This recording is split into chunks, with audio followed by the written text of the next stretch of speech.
Defining the legal duty of care, Self-Chain TM Institute, the directive.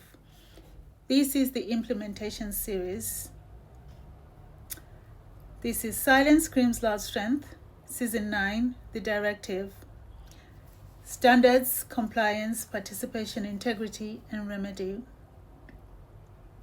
In Episode 1, we are defining the legal duty of care. In Season 8, we expose the structural failures of safeguarding, participation disclosure, institutional accountability, and procedural integrity. Season 9 is different. This is not commentary. This is implementation, the implementation series. These episodes define the operational standards required to restore lawful safeguarding, meaningful participation, institutional integrity, and human protection. And we begin with the foundation of all lawful systems, duty. Because the modern safeguarding crisis is not simply a crisis of resources. It is not simply a crisis of training. It is not simply a crisis of policy. It is a crisis of operational duty.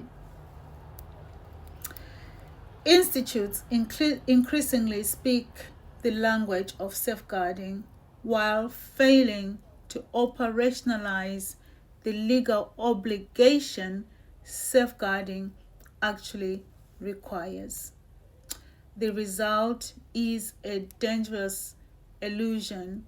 Systems appear compliant while vulnerable people remain unprotected.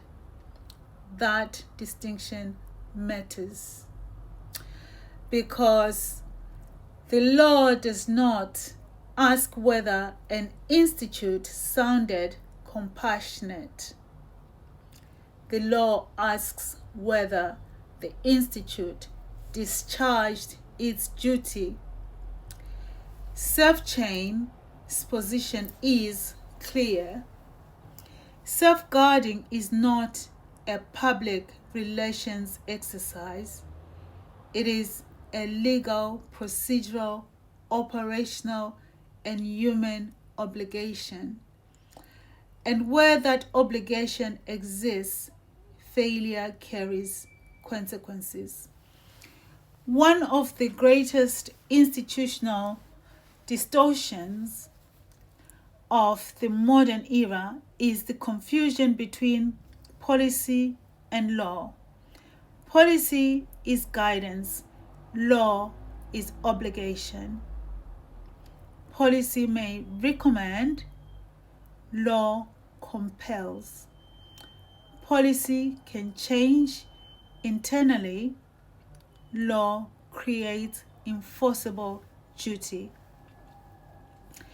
Too many organizations rely on internal language, procedural templates, administrative pathways, and operational culture, while forgetting the central question: what does that law actually require?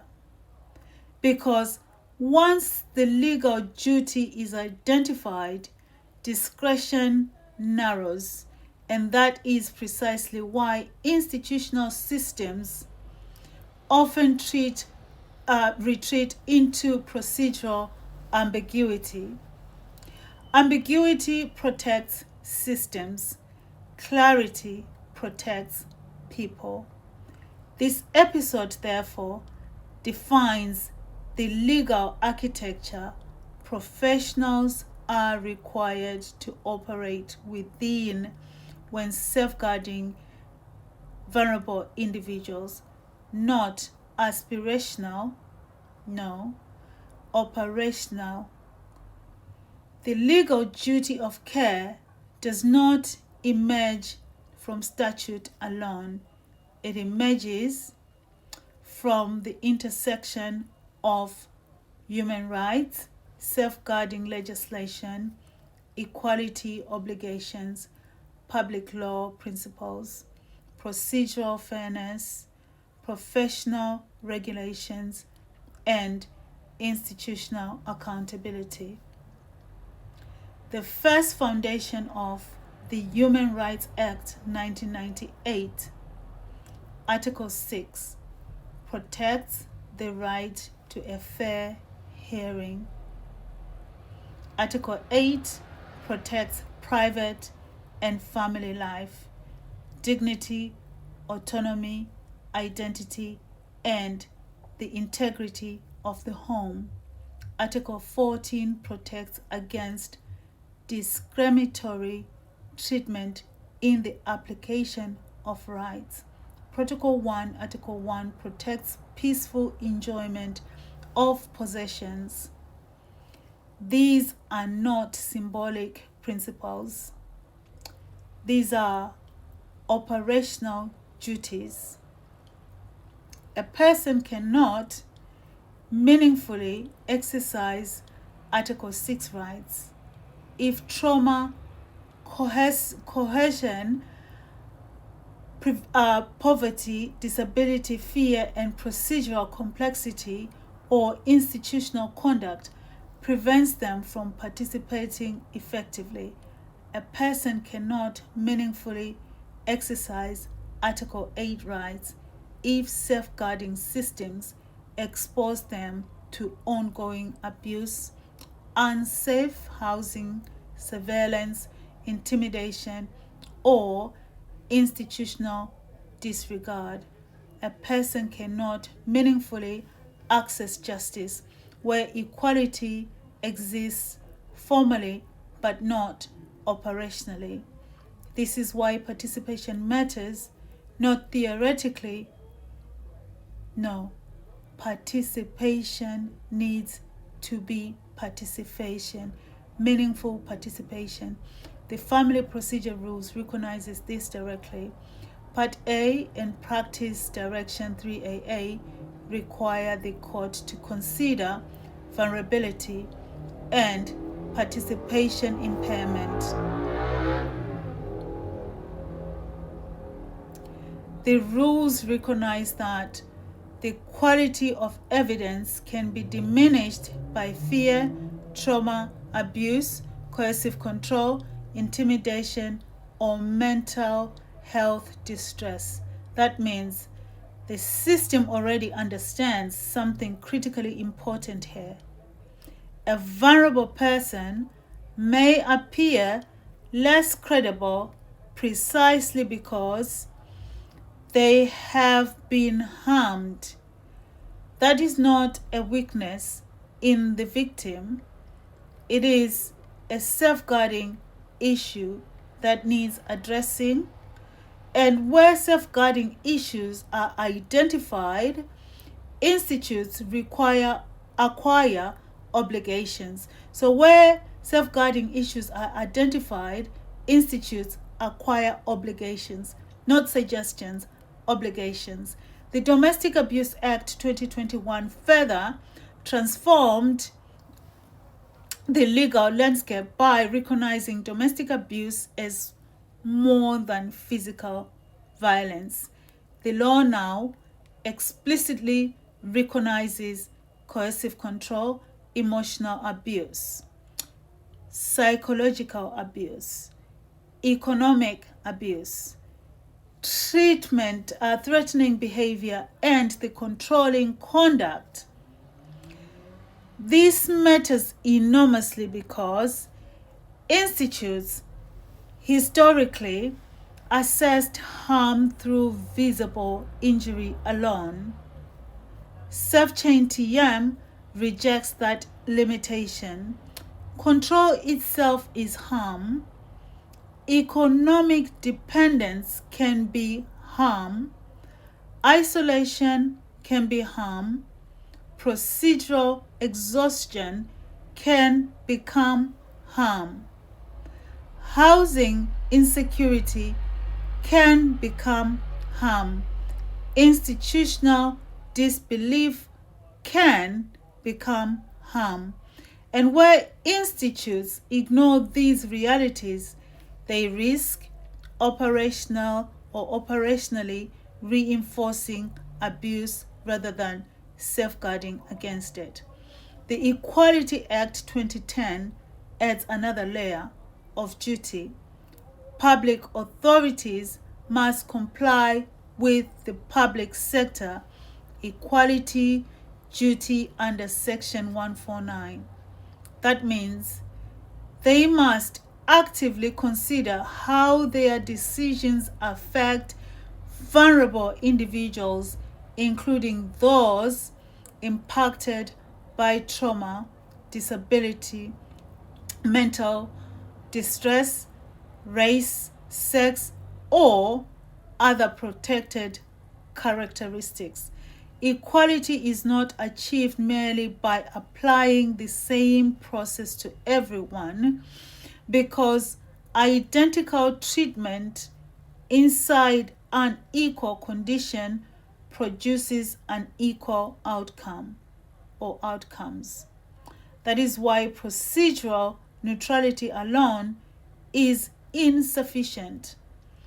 The Self-Chain T.M.'s position is this: a process cannot be considered fair if it ignores participation impairment. A process cannot be considered lawful if vulnerability is visible yet operationally disregarded. A process cannot be considered protective if the structure itself intensifies the person's disadvantage. This is where many systems fail. They confuse procedural completion with safeguarding success. Forms were completed, they say. Meetings occurred, they say. Policies were followed. Emails were sent. Boxes were ticked. But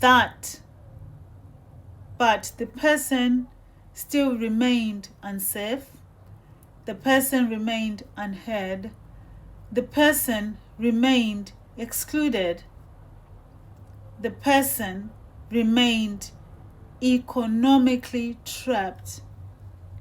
The person remained procedurally overwhelmed. That is not safeguarding. That is administrative performance.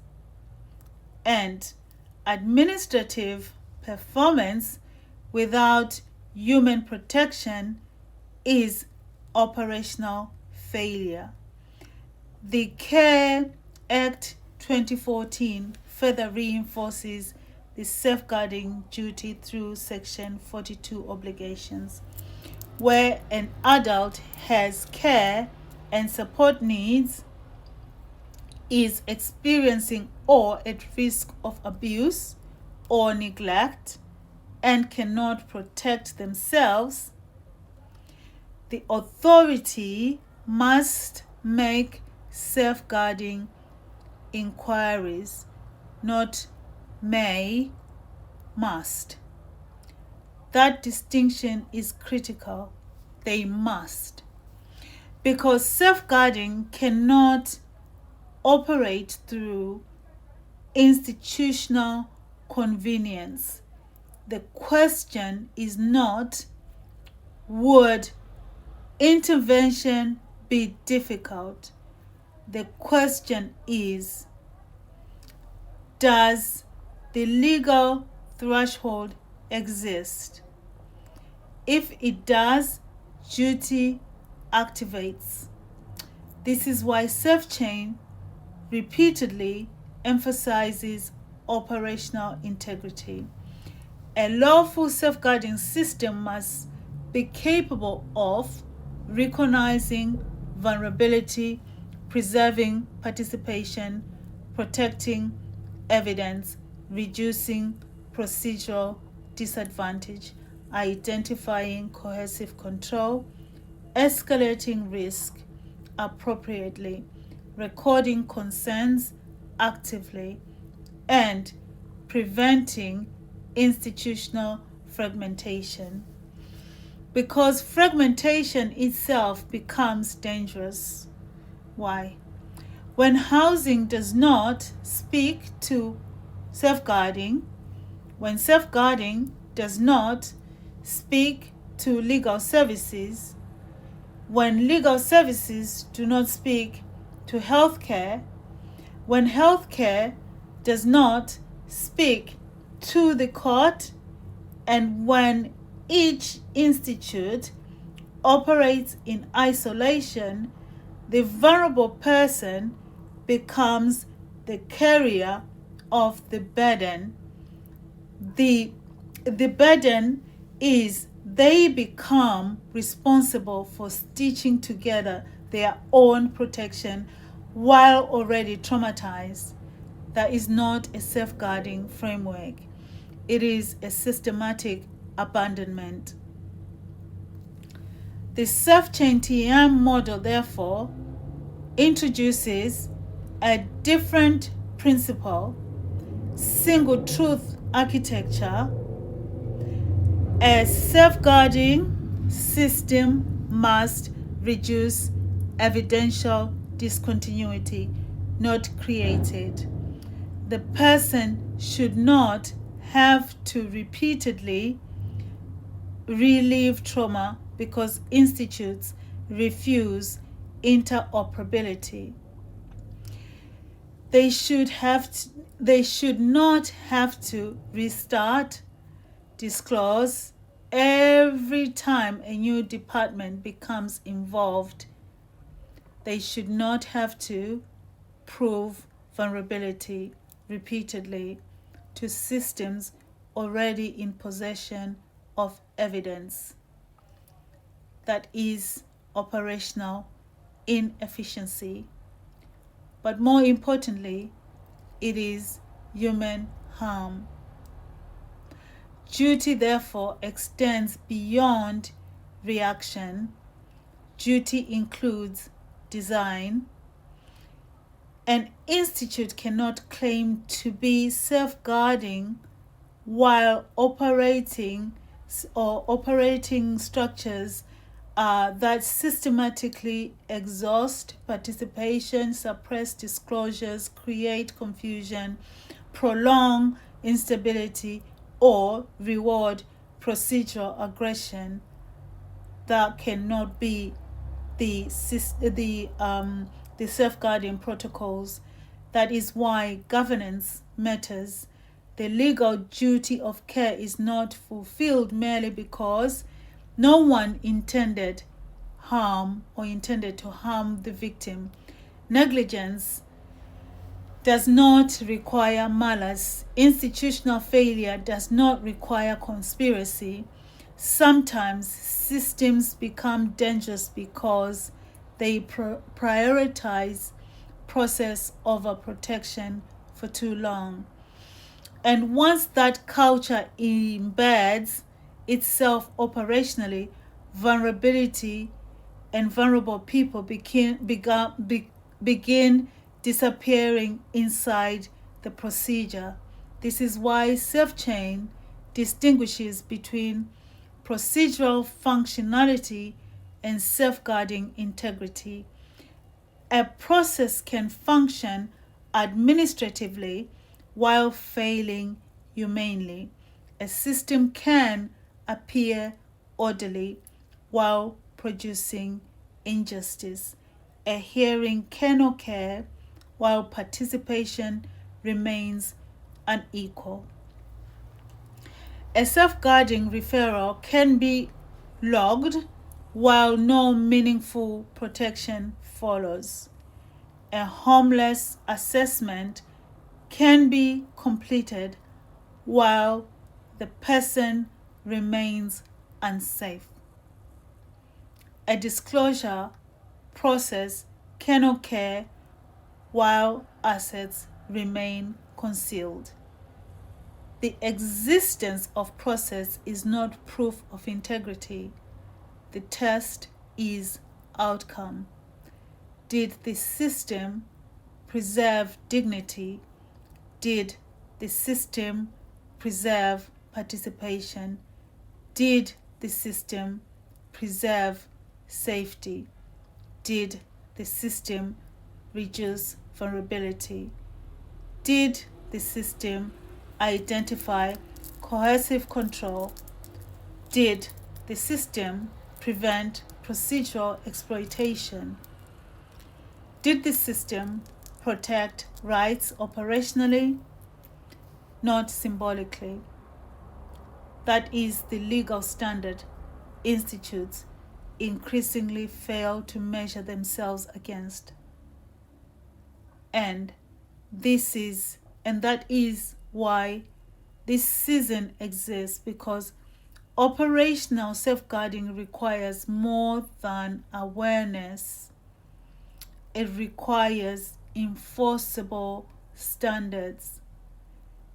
The self-chain TM seal of integrity, therefore, establishes a clear threshold.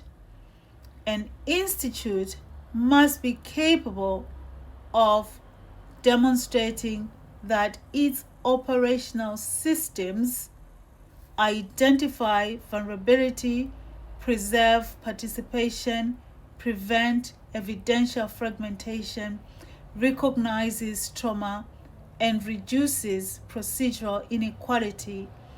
It needs to protect human dignity across every stage of engagement, not theoretically, not rhetorical, no, operational. The future of safeguarding will not belong to institutes that merely sound compassionate. It will belong to institutes capable of proving integrity structurally, because modern risk is no longer simply individual. It is a systematic issue, and systems that fail repeatedly are not neutral. They become part of the harm. This is why defining duty matters, because once duty is identified clearly, accountability becomes measurable. Ambiguity protects systems. Clarity protects people. And the directive is designed to remove ambiguity. This has been episode 1 of season 9 of Silent Screams, Loud Strength, Unmasking Justice, defining the legal duty of care, part of the directive, standards, compliance, participation, integrity, and remedy. Written and delivered by Samantha. Self-chain institutes exist to change systems that do not work.